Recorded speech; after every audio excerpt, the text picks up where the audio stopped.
Good evening friends, कैसे हैं सब। चलिए आज मैं आप लोगों के साथ शेयर करने वाली हूँ पैजामे की स्टिचिंग। मैंने आप लोगों के साथ पैजामे की कटिंग शेयर की थी, तो चलिए अब उसकी स्टिचिंग भी कर लेते हैं। तो यह है हमारे पैजामा का कमर पट्टी और ये है पैजामा में जोड़ने वाला कली और ये है मेन फैब्रिक। तो हमें इस कलियों को इसमें जोड़ना है।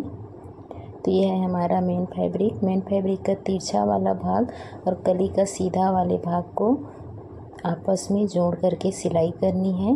ध्यान रखिएगा, एक का सीधा और एक का तिरछा भाग होना चाहिए, नहीं तो फिटिंग अच्छे से नहीं आएगी। तो अब हम इसमें सिलाई लगा लेते हैं।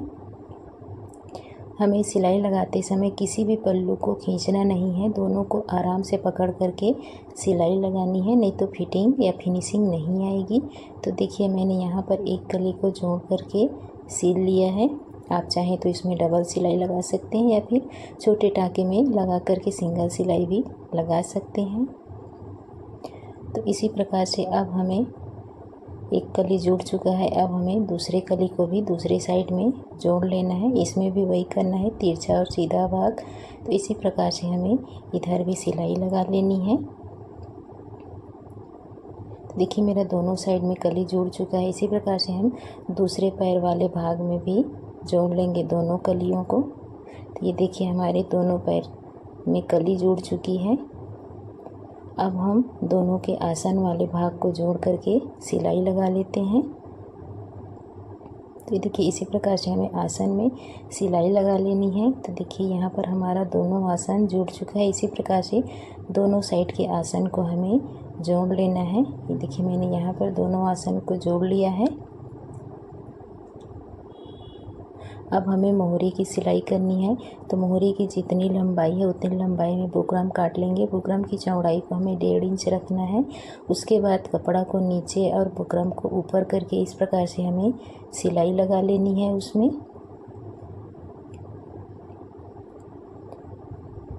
अब हमें बुकरम को अंदर की ओर मोड़ते हुए अच्छे से इसको नाखून से प्रेस कर लेना है। तो देखिए इस प्रकार से हमें इसको अंदर की ओर मोड़ना है। उसके बाद इसको हमें पलट लेना है और बुकरम के ऊपर में एक कच्चा सिलाई लगा लेनी है।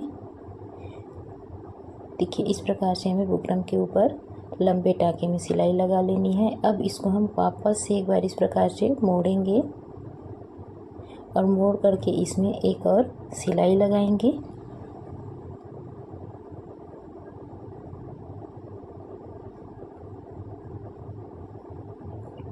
तो यहाँ पर मैंने ऊपर वाले भाग में भी सिलाई लगा लिया है और नीचे वाले भाग में भी सिलाई लगा लेंगे। उसके बाद इसमें आप चाहें जो भी डिज़ाइन बनाना चाहें वो डिज़ाइन बना लें। मैं इस प्रकार से एस आकार की डिज़ाइन बनाई हूँ। कपड़ा को घुमाते हुए हमें सिलाई लगा लेनी है और दोनों तरफ से एस आकार का डिज़ाइन बना लेंगे।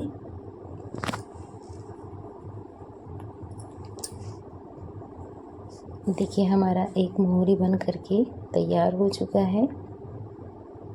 इसी प्रकार से हम दूसरे मोहरी में भी डिज़ाइन लगा लेंगे। देखिए मैं नज़दीक से आपको दिखा रही हूँ कि किस प्रकार से हमें कपड़े को मोड़ना है, मशीन को नहीं मोड़ना है और आसानी से सिलाई लग जाती है।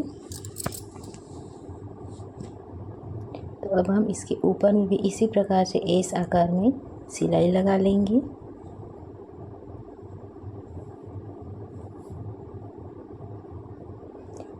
तो यहाँ पर मेरी दोनों मोहरी में सिलाई लग चुकी है।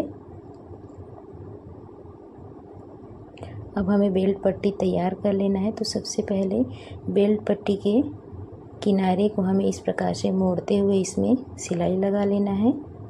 तो दोनों साइड मैंने सिलाई लगा लिया है। अब नाड़े या फिर इलास्टिक के लिए कपड़े को इस प्रकार से 1 इंच के करीब मोड़ करके सिल लेना है। तो मैंने यहाँ पर इसको सिल लिया है।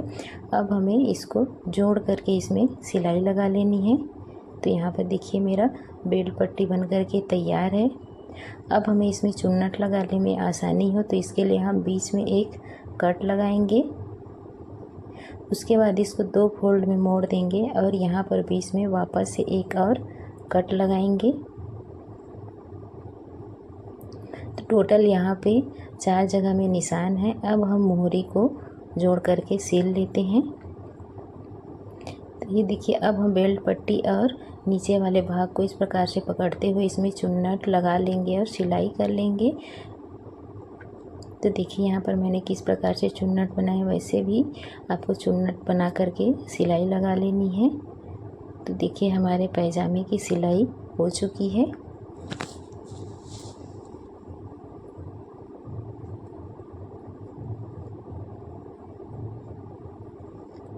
ये देखिए, अब हम इसमें आप चाहे तो नाड़ा लगाएं या फिर इलास्टिक, मैंने यहाँ पर इलास्टिक लगा करके तैयार किया है। Bye bye.